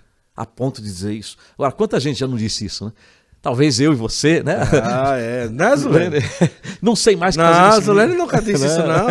Imagina, nunca disse. Eu costumo dizer assim, toda família tem uma Leônia ou um Leônio para se divertir. Mas veja, é possível. Só que Zélia e Luiz era assim. Luiz, ele via a bondade.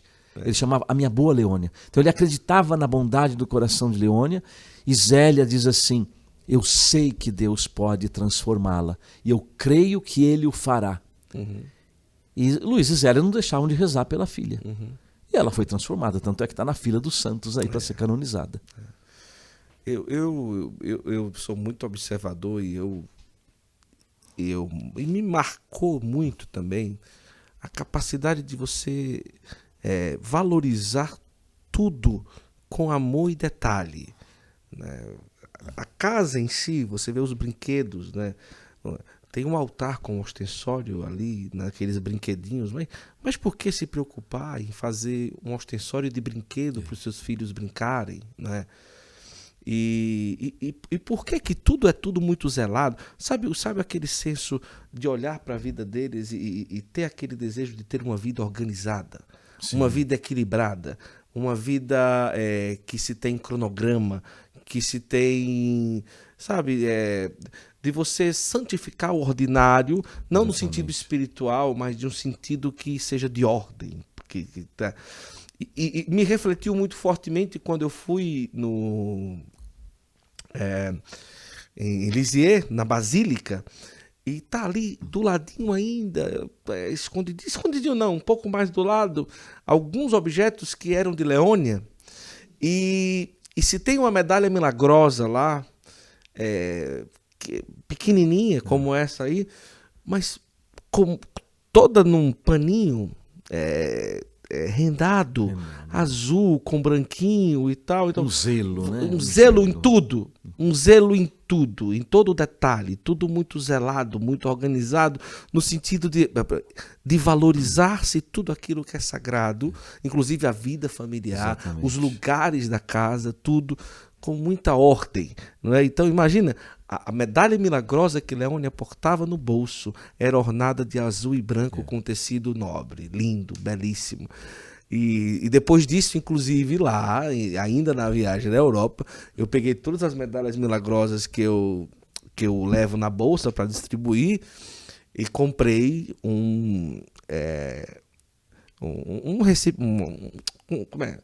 uma bolsinha rendada de Nossa Senhora. Eu disse, pronto, a partir de agora, quando eu tirar uma medalha milagrosa de um lugar, as pessoas vão perceber o amor que eu tenho, a seriedade que eu levo, ela não está de qualquer jeito, para dar para a pessoa. Eu tiro de um lugar que é meio que nobre. Depois que eu vi, aquilo dali me chamou muita atenção. Como eu vi você tirando a primeira vez a relíquia, do estojo, né? Do estojo, estofado, isso. Exatamente. Lá no Pernambuco, em Araripina. A primeira vez que eu vi você tirando a relíquia de dentro de um estojo estofado, muito bonitinho, muito zelado. Então, o externo ele também fala, não é? E isso na vida deles grita quando você vai lá no lugar da casa deles. Você tira pelo relógio que ele fazia. É explícito. Né? Você olha, tudo é belo, tudo é bonito, né? Tudo aquilo que os próprios arautos falam, né? A beleza. Acaba transmitindo. E Luiz era um admirador da beleza, da natureza. Quando ele entrava nas igrejas, ele ficava admirado com a beleza. Eu posso até estar falando, mas isso me chamava muita atenção. Eu quero convidar você, tá, a colocar nas redes sociais, tanto no canal da Comunidade Sagrada Família, tem muitos vídeos seus falando sobre Luiz e Zélia. Sim, nós temos eu criei uma playlist. Luiz e Zélia Martin, tem alguns no meu canal, ali, Ítalo Fazanella, ou a Comunidade Sagrada Família. Tem os dois canais. Tem os dois canais. Então eu tenho vídeos no meu e no Sagrada Família, ou alguns outros onde eu fui falar de Luiz e Zélia, aí eu coloco na playlist. Isso. Luiz e Zélia Martin. No site da comunidade pode comprar todos os seus livros sobre Luiz e Zélia. Sim, o site hoje nós estamos com um problema. Ele foi acho que invadido, alguma coisa assim. Mas nós temos o Instagram. Lá Instagram tem um e Facebook.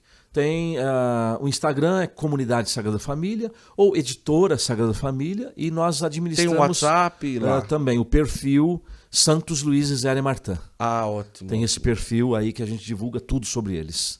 Mas que maravilha, que coisa boa. Então, qualquer um desses perfis, ou o meu pessoal, Ítalo Fazanella, entra em contato com a gente. Uma coisa importante, se você um dia for a uma peregrinação na Europa, exija que passem a Alençon. Sim. Exija. Muita gente, eu acho que mais do que 80%, passa direto para Lisieux. E não vai lá. Lisieux e não vai lá. E não tem essa graça. Tão perto, 90 Tão quilômetros. perto não. Eu falo para as pessoas, Guto, do Brasil para lá tem 9.000 quilômetros. Isso. Você viajou 9.000. Noventinha, acabou no Santo Põe mais 90. Não, e outra, é tão agradável. E vale a pena. Não, É um a lugar cidade especial. é agradável. Sim, a cidade. E você entrar ali, você está ali naquela igreja. E, nossa, vale a igreja muito onde eles a se pena. casaram, onde Terezinha foi batizada. Lindo demais. O quarto onde Terezinha nasceu. Nossa, vale muito a maravilhoso. pena. Então, se você um dia tiver a oportunidade de ir à Europa ou numa peregrinação sozinho, exija que no roteiro esteja Alençon. Ah, mas não está no roteiro. Então, para uma outra coisinha da viagem e dá um jeito para ir lá. Vá, porque vale muito a pena. É realmente uma experiência muito especial. Além de emocionante, você sai de lá realmente com o desejo de fazer da sua casa um lugar. E não só assim, lendo também as coisas. Eu acho que o próprio trabalho que você faz é um trabalho extraordinário, né? Eu lembro da pregação que para mim foi histórica sua, das primeiras, na Canção Nova, com uma relíquia, Sim. com um banner. E eu acho que dali uma projeção maior acabou se tendo em relação a isso, né? Até mais chamados para pregações nessa temática e tudo. E além disso, outras pregações do Ítalo sobre família, né? Eu me sinto muito chamado a falar mais sobre família. A gente já prega muito sobre família nos lugares, mas as pessoas me conhecem como um entrevistador, às vezes até como um pregador, como um missionário, alguém que vai e canta. Mas é desejo nosso.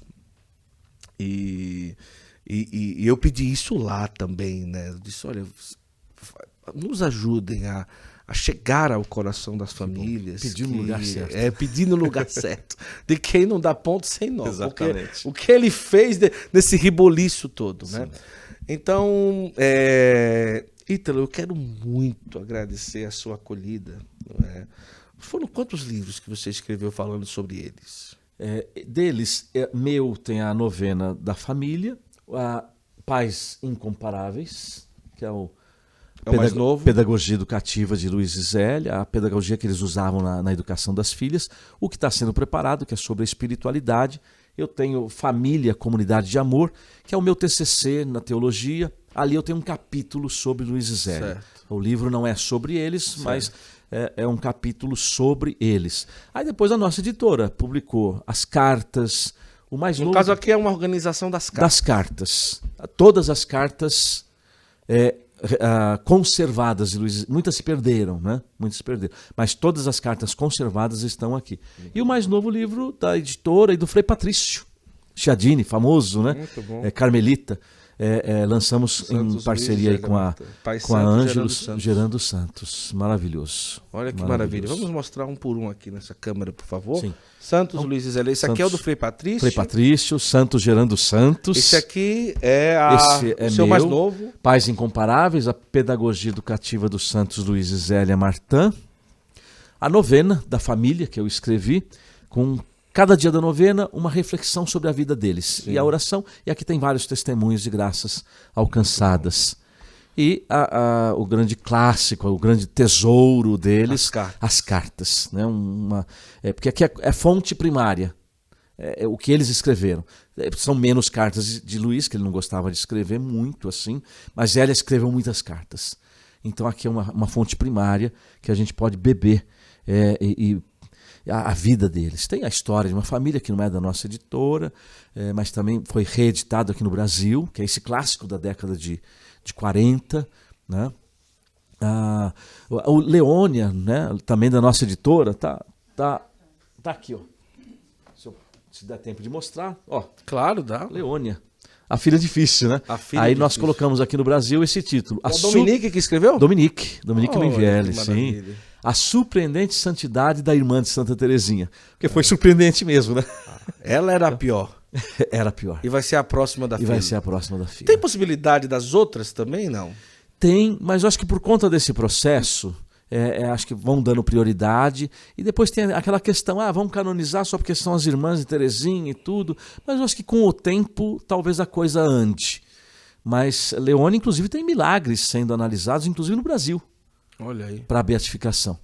No Brasil, na Itália, Canadá, Estados Unidos e na própria França. Que bom, hein? Agora, outros casais, outros casados que foram canonizados. Olha, eu não vou saber trazer para você, mas existem... tem um casal que está na fila, foram beatificados antes de Luiz e Zélia. Luigi e Maria Beltrame Quattrochi, da Itália. Olha. Foram beatificados antes deles. Só que de repente Terezinha botou eles assim... Tem algo especial né? deles ou realmente você não conhece? Não conheço a vida deles. Nós temos até inclusive um Brasileiro. Jerônimo e Zélia no Brasil, no Rio de Janeiro. Estão em processo. Né? Tem um diácono permanente também no Brasil, você já ouviu falar? Já ouvi falar. Pozobon, Luiz Pozobon. Pozobon. Aqueles mártires do Maranhão tinha casados ali. Tinha leigos, né? Do Rio Grande do Norte. Do Rio Grande do Norte. Do Rio Grande do Tinha Norte. leigos, tem outros santos casados que foram canonizados. A questão de Luiz e Zélia, que foram o primeiro casal Isso. juntos, canonizados numa mesma cerimônia. É o primeiro na história da igreja. E com certeza o primeiro casal que também a filha era santa. Sim. Eu acredito E agora que a não. outra filha vai ser Que santa a outra também. filha vai ser santa também. É algo realmente extraordinário. Mas que bom, eu quero passear. Santa Giana Sim, Beretta Mola. é verdade, Santa Giana. Parece que agora está abrindo, se já não abriu, o processo do esposo. Olha aí, Do esposo. que coisa linda. Né? O casal Billings, que descobriu o método Billings para os casais, também está aí com o processo, está dentro desse processo de abertura. Que bom. É uma bênção, né, para todos. Agora, o Ítalo também ele tem uma função hoje na igreja no Brasil que é muito importante, sobretudo nas novas comunidades. Né? Se tem o CARES, que tem uma palavra correta que se chama, não é um organismo, é um... O Papa não gosta que chama de organismo, mas para a gente identificar melhor, é um organismo, mas o Papa diz assim, é um serviço de comunhão. Isso, um serviço Ele de comunhão. criou um único serviço de comunhão para toda corrente de graça, que é a renovação carismática católica. Porque isso vem do cardeal Swenens, né, a corrente de graça. Porque o que é a renovação carismática católica? São todas as expressões carismáticas. A RCC, enquanto movimento eclesial, como eles se identificam hoje no Brasil, a renovação carismática como movimento, as novas comunidades e outras expressões carismáticas. Então, tudo isso é a corrente de graça. Isso. Corrente de graça da renovação carismática católica. Então, para todas essas expressões, o Papa criou um único organismo, um único serviço de comunhão. Antes tinham dois, né? O da renovação e o das novas comunidades. Ele suprimiu os dois e criou um só. Agora, em 2019. Que no Brasil, para representar enquanto movimento a RCC, a RCC não. Então, no Brasil, essa representação ficou por conta da Kátia, que era a coordenadora, a presidente do Brasil da RCC. Da RCC. E novas comunidades, você foi o eleito. Sim. Você gosta de caçar confusão, né? Não Brincadeira. Eu tava tranquilo, né? Tava tranquilo na minha vida. Mas tem sido uma experiência muito boa. Tocar em carismas é uma maravilha. Não, você toca em tanta coisa bonita na igreja. Que é então hoje, em termos de novas comunidades, você seria a pessoa responsável a nível de Brasil por fomentar a unidade e o acompanhamento das novas comunidades. Sim, né? Sim. Mas que coisa em si, né? Mas tá vendo que o Padre Jonas não errou, né? O Padre Jonas não errou, não é? Vocês serão o casal do Brasil, né? Mas quando se fala de Brasil, realmente o Padre Jonas acertou em cheio, né? Não teve jeito. Então, e Luiz e Zélia, a gente leva eles, mas na verdade eles que nos levam, né? Porque imagina, hoje, quando se fala da pessoa que representa as novas comunidades mediante o CARES, que é diretamente ligado ao Vaticano, é você a pessoa que foi eleita. No Brasil, sim. No Brasil, sim. Então, você tem ido sempre lá a Roma, como é que tem sido tudo isso? Você tem acompanhado as comunidades, você criou uma comissão para ajudar esse trabalho, como é que funciona? Sim, no início eu fui eleito a primeira comissão criada no Serviço Brasileiro de Comunhão do CARES, que é o nome que a gente adotou no Brasil, foi a Comissão das Novas Comunidades. Fui eleito junto com Yarley e Alessandra, lá da Remidos da Siloé e Remidos, lá da Paraíba, fundadores. Então éramos nós, eu coordenando e eles com uma equipe de apoio. Eu falei, bom, nós três não vamos dar conta do Brasil. Né? Então o Brasil já era um projeto que eu tinha já no passado. O Brasil já tem os regionais da CNBB. Eu coloco um responsável em cada regional e eles vão ser os nossos braços lá.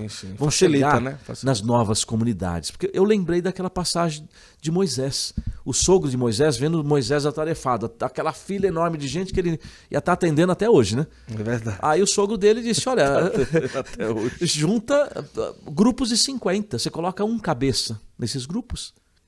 E você tem contato com esse.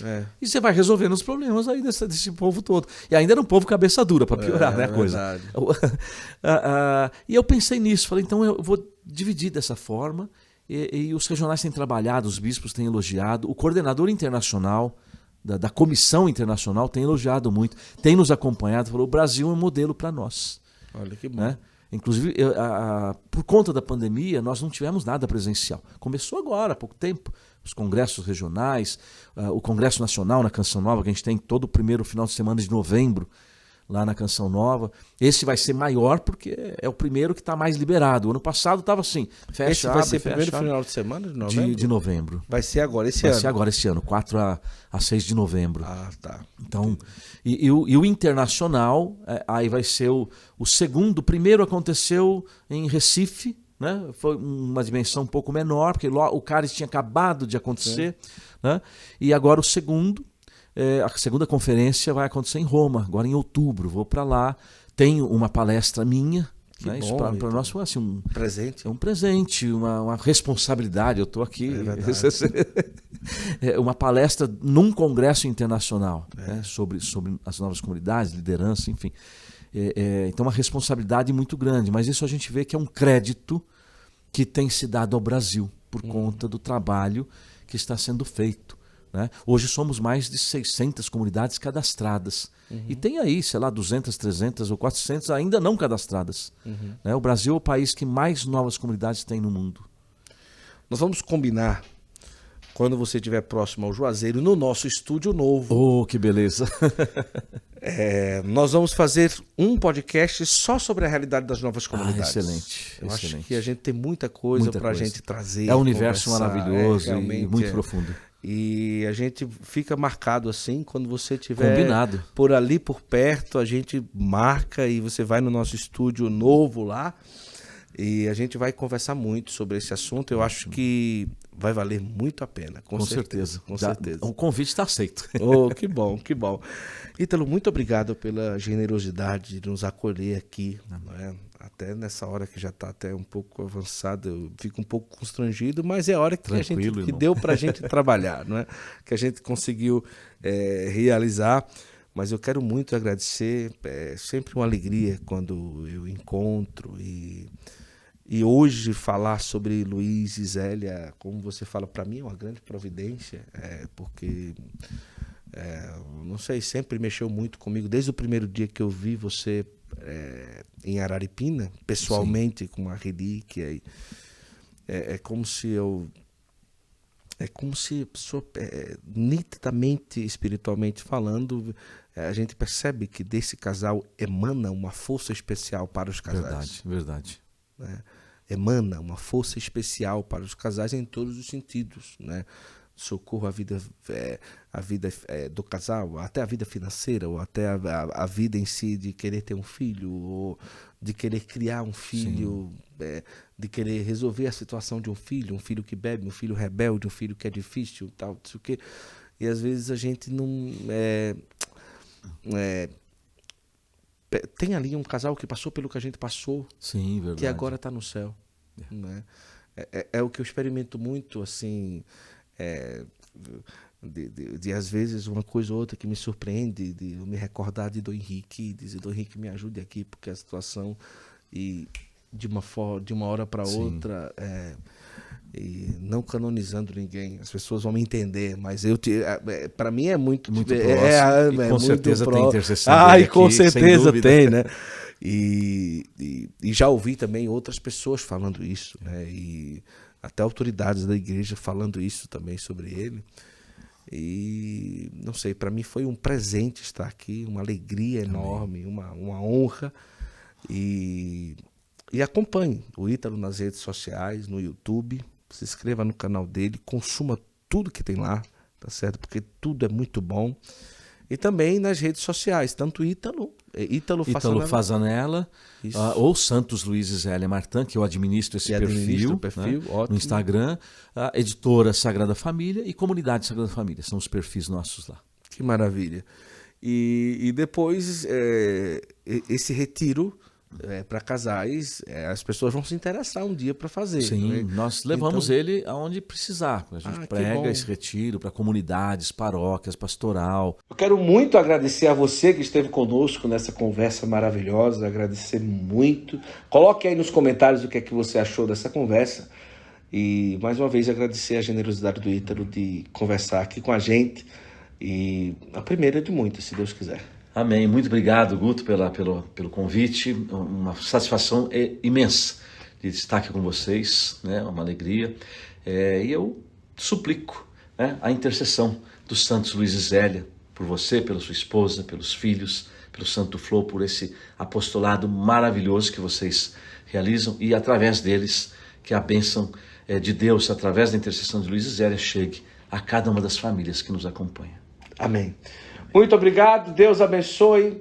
Amanhã, além do YouTube, que fica agora, né, já à sua disposição, a partir de amanhã já tem aí à sua disposição para você escutar de novo tudinho, o que você quiser. E também outros episódios do nosso Santo Flow, no Spotify, Apple Music, Google Podcast, Deezer, todas as plataformas digitais que você pode imaginar de áudio e vídeo, você pode acompanhar. E também depois os cortes através do Instagram, do YouTube, tudo aí para você acompanhar todo esse conteúdo maravilhoso que hoje a gente teve a graça de ter acesso, tá bom?